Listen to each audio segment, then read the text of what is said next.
But when you buy a multifamily, you're becoming a landlord and a homeowner.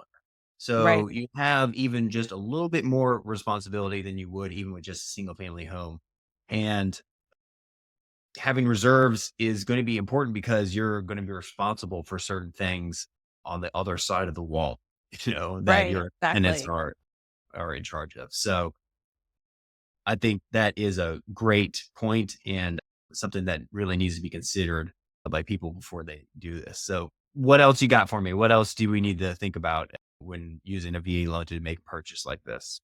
So when you're looking to purchase a home, you're going to be able to use 75% of the prospective rent of every unit, whether it's an additional 1 unit, 2 or 3 units. So when we order your appraisal, the appraisal is a little bit more expensive. We get the value of the home because remember, the VA can only give you a loan for what the value of the home is or what they say the value of the home is. And they're also going to get basically rental comps for those units. So kind of going back to when you're starting to look for a home and you're starting the pre-approval process and you're meeting with a realtor, you want to be able to work with someone who kind of understands how this works and can maybe give you a better idea of what they think those units can rent for before the appraisal. Because your realtor can say, oh, yeah, easy, you can get 2000 for that unit. But Mhm. then if you don't already have a lease that's going to be in effect, we have to go by what the appraisal says.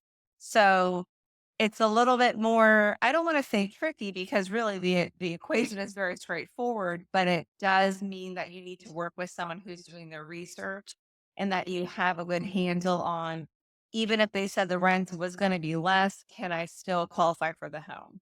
So you're qualifying for the whole mortgage, but they're taking into account what you could make, 75% of what you could make for the rent. If you move in, and I've actually had a buyer do this where they purchased the home and they already had a renter lined up. So we were able to use what was less between the rental comp and the prospective rent, 75% of that towards that, qualifying them for that mortgage. Right. So it's it's it seems like a lot to think about, but I want people to understand the different factors because you usually can qualify for a bit more probably than you thought, depending on what the rental comps are. But you want to be aware that, you can't just pick an arbitrary number and say, well, we think that we can get this for the rent. Well, it only works if you have a lease or if you get that number from the appraiser.